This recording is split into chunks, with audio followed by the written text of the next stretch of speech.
Welcome, everybody, to another episode of the Lunch Table Podcast. In this episode, we're going to review Andor Episode 7. If you enjoyed this video and you made it to the end, please remember to like and check out our other playlists where we're reviewing Andor Season 1 in total.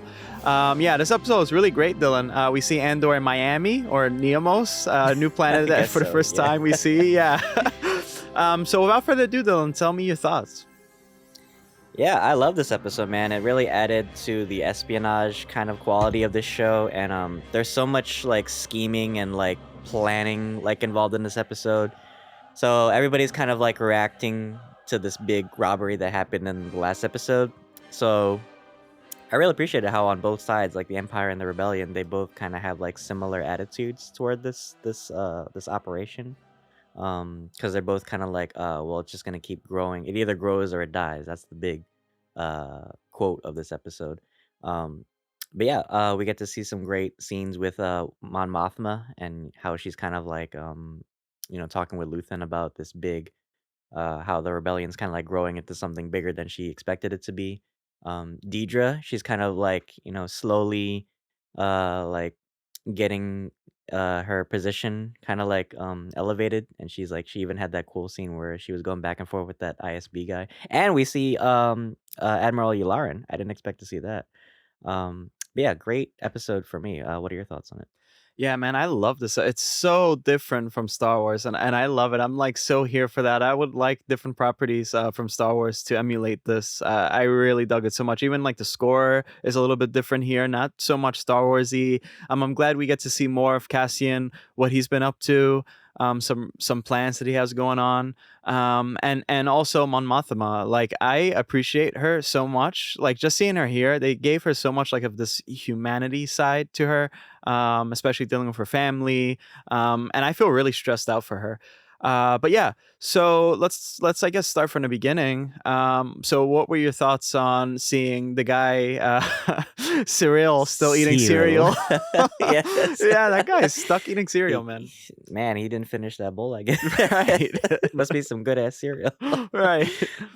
Yeah, so he gets a job. Oh, they've been building this over a couple episodes, so his mother talks to his uncle and refers him.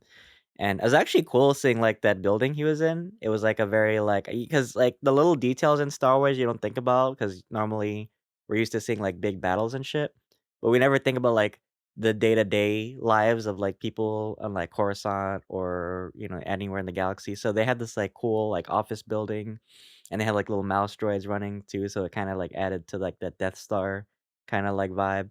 And they have these like cool, even their fashion, man, like the way like that guy, like his tie was like, I like how they like kind of like remixed the fashion a little bit into like the Star Wars kind of like contemporary look. So I really loved it.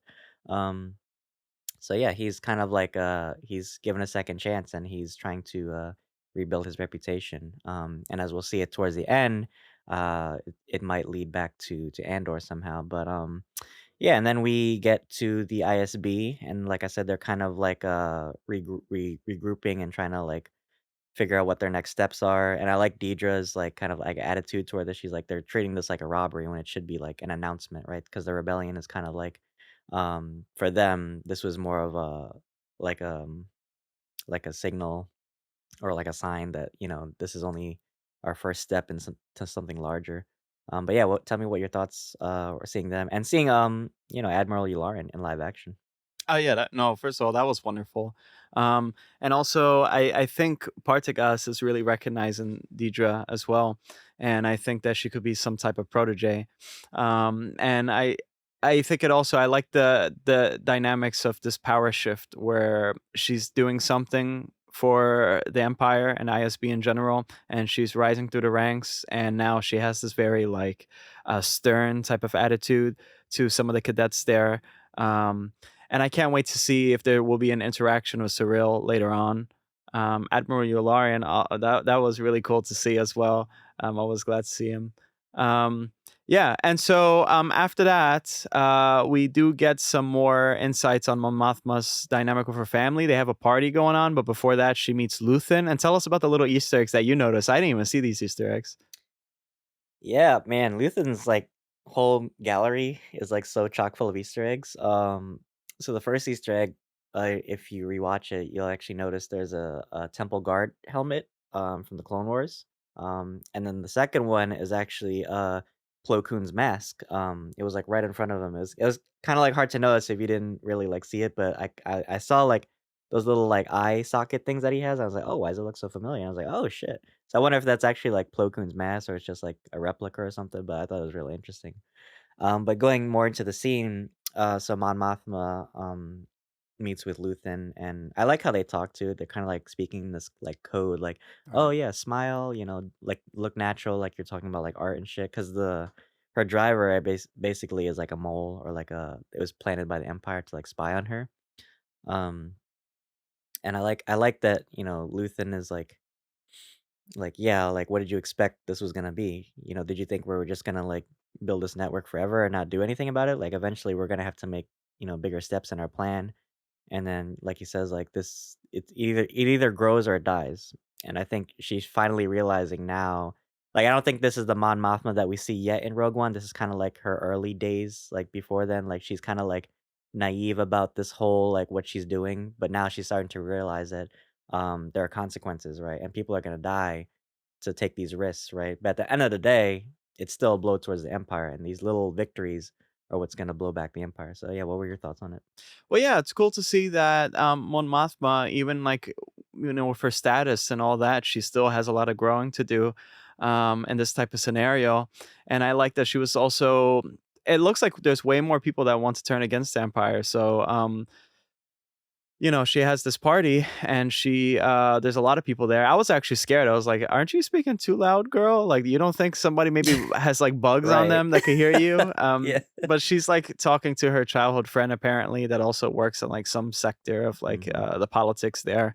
And apparently he's kind of like a little bit turned away from the empire and he's trying to do his own thing and she's trying like he basically thought, I guess she plays her part really well. He thought that Mhm. she basically is one of those annoying kind of politicians that do things Mhm. for no reason. But that's all like a little plan, kind of like Bruce Wayne's like whole alter ego thing. Yeah, Um, I love that quote she said she learned from Palpatine, like, how to masquerade as, like, a friend, but you're really, like, an enemy. I thought it was a cool Aha. quote, yeah. That is cool. I feel sorry. I mean, I actually feel like a little bit worried for that guy too. I'm like thinking, oh, he's gonna die at one point. Like I feel like later on, shit's Mhm. about to get real, and somebody's gonna die. Even though if a lot of people died, like my favorite guy, Skeen, I'm still mad about that. Rest But in peace. yeah, rest in peace. So, I want to get your thoughts too on the husband thing. Like this is a little bit of like a side convo, but like I don't know because I know we never get to talk like, we never seen anything about her husband or her daughter. Like, I'm a little worried about them. Like, what do you think probably happens in the future with a husband and a daughter? We don't know much about certain characters, and I think Mon Mothma is kind of like that person that like she's just there as like a quick cameo in Return of the Jedi, but she's important. But that's why I like this show because it kind of explores deeper into like the people that made the rebellion and the things that they had to risk to get this rebellion going. And it's interesting that they like include like her family and like how estranged she feels, like, she feels, like, so, like, isolated. Like, she talks more with, like, Luthen than she probably does, like, her husband or her daughter, and I find it interesting that she even told that guy, she was like, "Don't even trust my husband," right? Because she knows at the end of the day, he's kinda like a suck up towards the Empire, and, she might love him, but she knows where his true kind of loyalties lie, and I think she knows, where her loyalties lie, and she's kind of like a more empathetic person, and she's trying to bring about real change. And I think including her husband, that could be really dangerous for her. But yeah, what are your thoughts on it? Yeah, for sure. There has to be some separation a little bit later on, and I think that there's going to be something drastic that happens, and I think the daughter is going to choose to stay with the father, or something happens to the father in general, and she goes for adoptive care. It feels a lot like this show's kind of like this British drama. I keep saying that it's very gloomy most of the time. A lot of British Mhm, people, right? And for the most part, a lot of British dramas that I see, usually there's like a family dynamic that usually they separate or something. So that's why I keep thinking mhm, like, oh, we might see something that happens with this family a little later on. Because for sure, I don't think there will be a season two. Again, this is like probably just a mini series. So I think that, and there's plenty of episodes. So I think we're gonna see her like going on the run a little bit later on. Or you actually pointed out because we were having a little bit of this debate on it. And you made me realize, oh yeah, Tarkin did mention about the Senate disbanding in A New Hope, apparently, right? So we're gonna see more of that. Um, and also Luthen's kind of like cold in this episode a little bit too, like to what she was saying.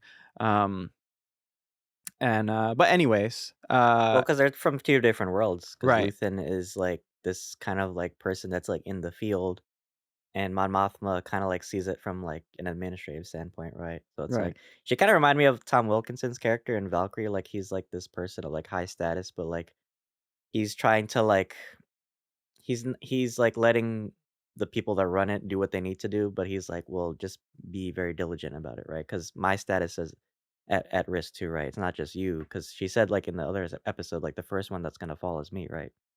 Yeah, exactly. Oh, and I also appreciate that she is a person like that is in that kind of hierarchy, like, of power.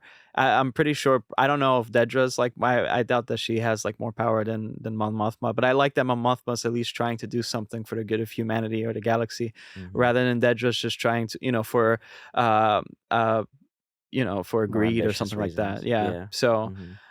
okay, so moving on, we get to Cassian. Cassian returns to Marva, and I love that whole little conversation that they were having. I thought that it was really beautiful. So tell us your thoughts on that. That shit made me so sad. I was like, "Look," Mhm. and then I watched Handmaid's Tale after this, and Right. it's just been, like, a really sad day to review Right. shit.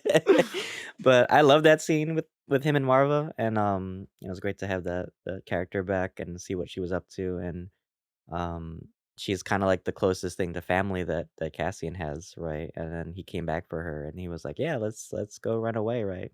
And we did see, like, Bix too for a little bit. He kinda, like, went to her, and it was kinda like a farewell kind of, but yeah, it was heartbreaking because like, he wants to make sure she's okay, but, she's kind of, like, loyal to this rebellion, and she knows, like, for the greater good, this is where she needs to be. And Cassian, that's why I keep saying, like, this isn't the Cassian we see in Rogue One because he's kinda a bit more selfish, and he doesn't yet realize, like, what's at stake, and then he doesn't realize yet that the Empire is like well, now he does it, I'm sure at the end of this episode, um, when he gets arrested, he probably realized it now, but he's kinda like, doing things like as a mercenary, he's like, I don't really care about the rebellion. But now I think he's gonna realize that, the rebellion is where he's always kind of like meant to be, right? But Mhm. yeah, what were your thoughts on it? Yeah, well, I think he's trying to I guess everyone's trying to learn a little bit through the journey, or they just happen to learn a little bit more things and realizing different things and stuff. Yeah, Hmm. I love that whole scene. It was really sad. I felt so sad for the droid too. He's like, I know. "Andor." Yeah. Oh, and what did you think of the flashback scene? Seeing his friend, I guess his name was Clem, Yeah. and they showed like the Phase 3 clone troopers. What were your thoughts on that? Finally, we were talking about that, right? We were wondering when does that take place, and we get Shit. to see it. That was really cool. Wasn't that the guy who was with Marva that found Andor in his original planet? I think. Oh, I think it was. Yeah, you're Yeah. right. So that was kinda like a father figure or something, Hmm. and he just died in front of Andor. And I like that. I think these flashbacks are done really well because in the beginning, we got a lot of them, then they kind of, like, slowed down with the flashbacks. I like how they implement the Hmm. flashbacks. I think it really helps to gain this perspective on, well, and Andor's mentality of Right, because things. it comes back to, like, what they're doing in present day. Exactly, yeah. I mean, Mhm, it's always great to see live at man, it's so great, honestly. I was so happy to see them, and I also feel kinda sad because 'cause they're gonna be, fucking disbanded later or something, or I don't know. right. Well, we saw the stormtroopers too finally in this episode. I was like, "Damn, where the Yeah, fuck the stormtroopers been this whole time?" But I guess just chilling. they were eating cereal too, I guess. Well, yeah. No, speaking of, after Bix, that whole conversation that they had, we get Andor in Miami or Numenor or wherever that new planet was. But it looks like Right. Miami. It's a futuristic type of Miami. So Andor has his credits, right? And he has this girl in his bed. Really different from Star Wars. I was like, whoa. So let me get your thoughts on that because this is like later on in the episode, like I mean, pretty much close to end. That's some shit I'd expect, like, Han Solo to do, like, just like, the first thing you do is, like, get a stripper and go to Right. Miami or some shit. Right. But it was really funny, like, what was that box that he had too? What was it? Oh, was it just, like, his credits and his gun? Like, I was thinking Yeah. of this like, when you seen, like, spy movies, like, they always have, like, the bag with, like, the passports and the gun and the money. That's how Hmm. I kinda thought. So maybe he's, like, trying to, like, lay low because he's still, like, a wanted man Yeah. technically.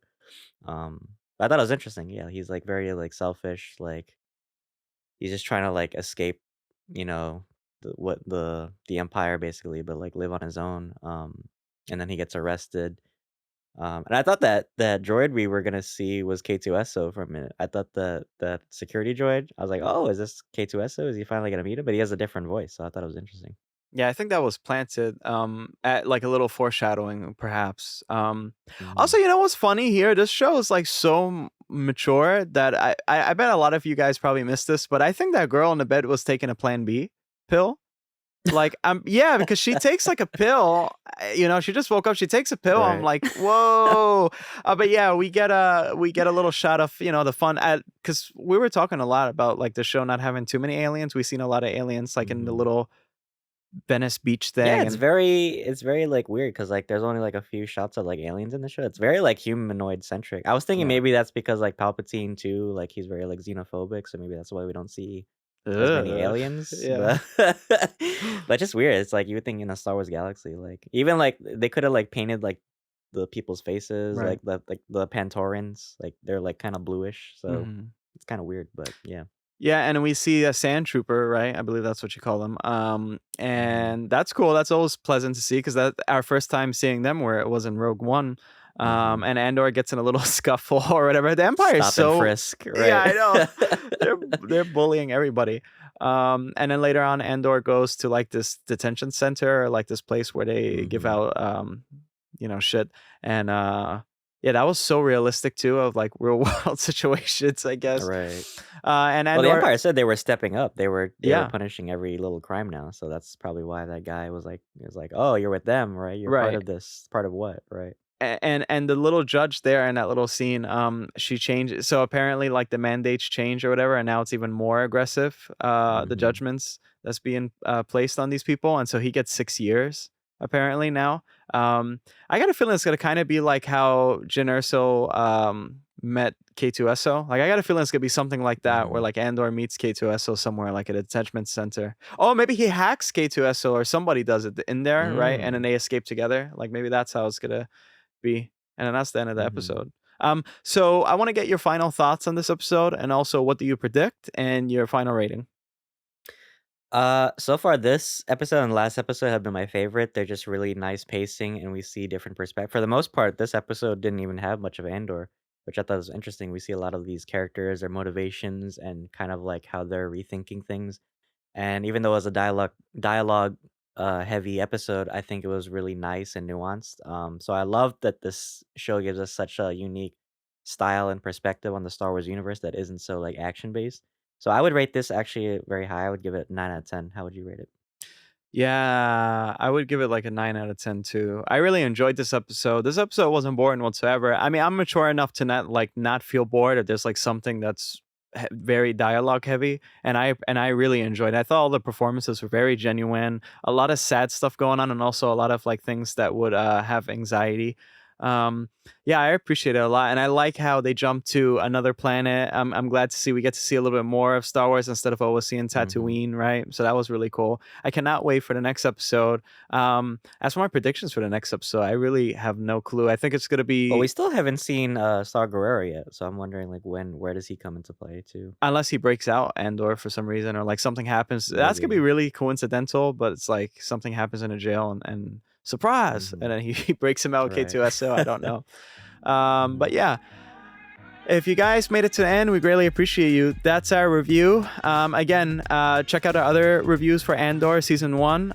We're currently reviewing Handmaid's Tale as well. We have Black Adam. We're going to review that Friday. That's going to be really exciting. And we have plenty of more content coming up. We're not done with spooky season just yet. I think we have like about 2 more reviews. Cabinet of Curiosities and The Barbarian. I cannot wait to show that to you guys. Anyway, Dylan, please take us away. Yeah, thank you guys for tuning in for this review of Andor. If you like Star Wars, we are going to be reviewing Tales of the Jedi next week, so you might want to stick around for that. Any Clone Wars fans? Like Akram said, we're still reviewing Handmaid's Tale. We just reviewed Halloween Ends. That was fun. And we have a lot more content planned for the rest of the month. So thank you guys for tuning in. You can follow us on Apple Podcasts, Spotify, and Anchor, as well as YouTube. You can check our Instagram socials for clips of our episodes every day. So thank you guys for tuning in if you're new to the channel, and see you next time, guys. May the Force be May the with you. force be with you. شرموطة الله يكحبه.